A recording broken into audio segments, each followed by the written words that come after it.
Crystal lights hung from the ceiling, glowing softly over white tables and polished floors. The air smelled of rich food and expensive perfume. People sat tall in their chairs, dressed in fine clothes, speaking in quiet voices. Everything was calm. Everything was perfect. Then the crying began.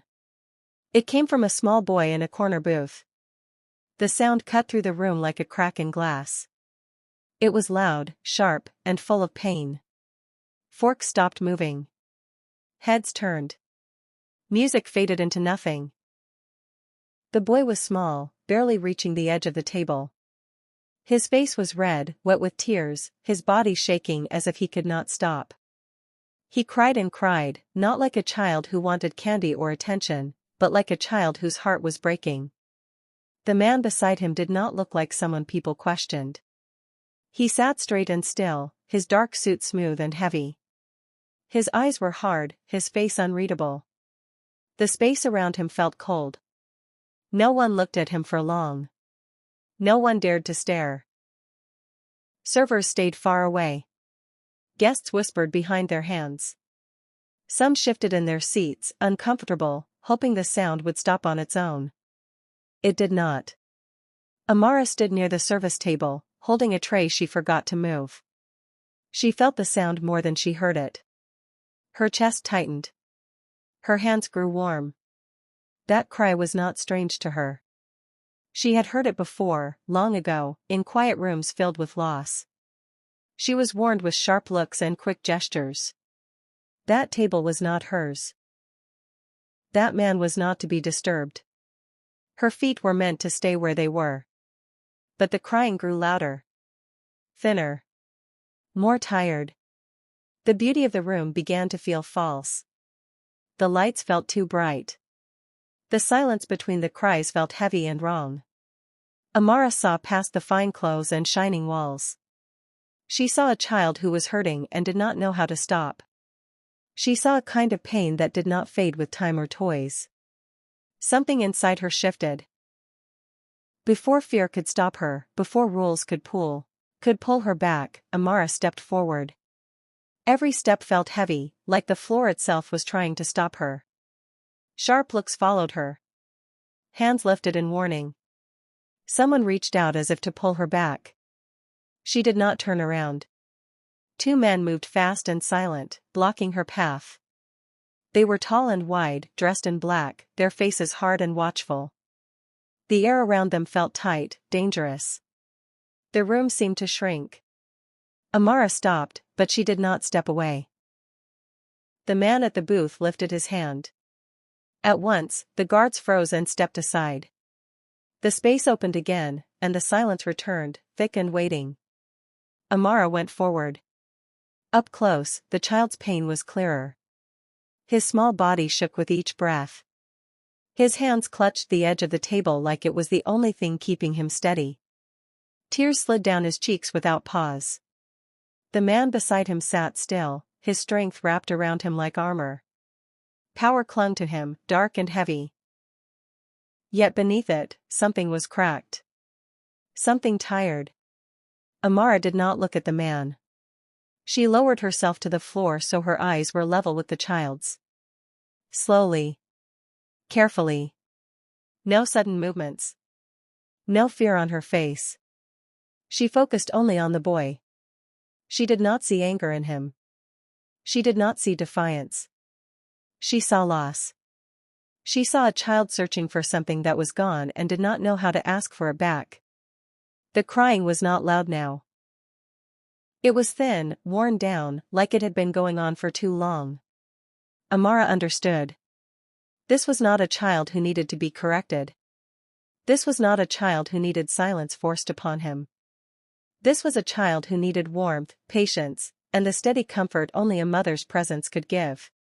Her calm settled around him like a blanket. The boy's breath began to change. The sharp sobs slowed. His shaking eased. His eyes lifted, curious, searching, no longer lost in the storm inside him. The room felt different. The sound that had broken the silence softened, then faded into quiet breaths. Something had shifted.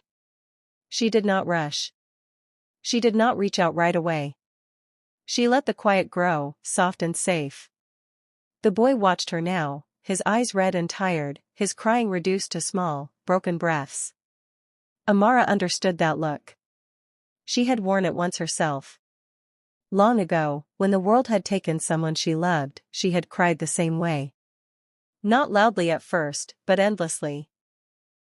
The kind of crying that came from waiting for a door to open that never would.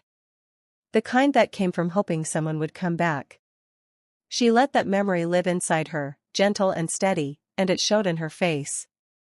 There was no fear there. No judgment. Only knowing. The boy felt it. His small hand loosened from the table. It hovered in the air, unsure, then slowly reached toward her.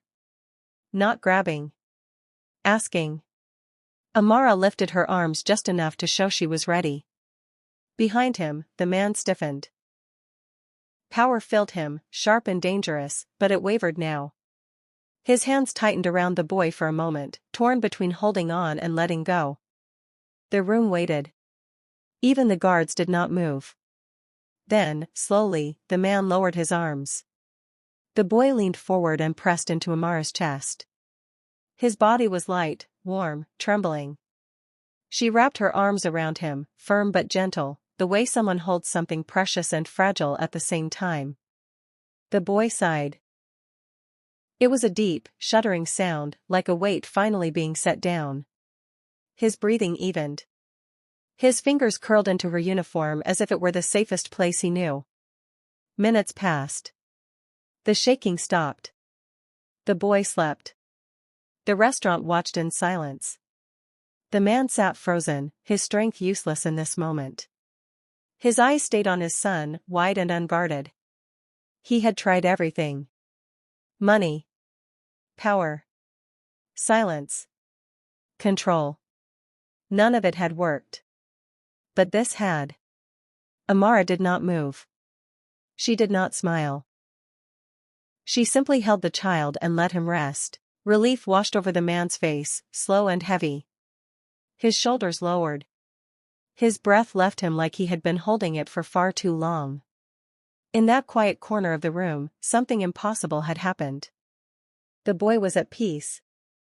And the man finally understood. Amara had done what no one else could. After a long while, she felt strong hands carefully lift him away. The boy did not wake.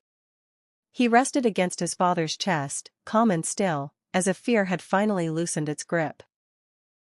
The man straightened slowly. Up close, the power around him was impossible to ignore. Yet it was no longer sharp. It felt worn, heavy with years of silence. His eyes held shadows that did not come from the room's dim light. He studied Amara closely. People like him were not used to being challenged. They obeyed. Fears. Avoided. Yet here she stood, unchanged, not impressed and not afraid. He had lost more than most men could carry. Love had come and gone from his life like fragile glass, shattering each time it touched him. With every loss, his world had grown smaller, tighter, colder. Protection had become walls. Control had become safe. Or so he believed. Amara met his gaze without lowering her eyes. She did not see a king or a monster. She saw a father who had locked himself away to survive. A man who believed shielding his son from pain meant never letting anyone close. But pain had found them anyway.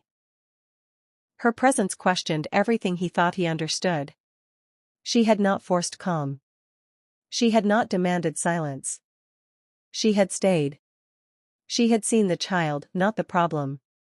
The man felt it then. The shift. Power no longer rested in wealth or fear. It rested in truth. This woman had reached his son without asking for anything. No reward. No promise. No permission. That was dangerous. Not because she threatened him, but because she mattered. He offered her a path forward. Not spoken aloud, but clear in the way he watched her.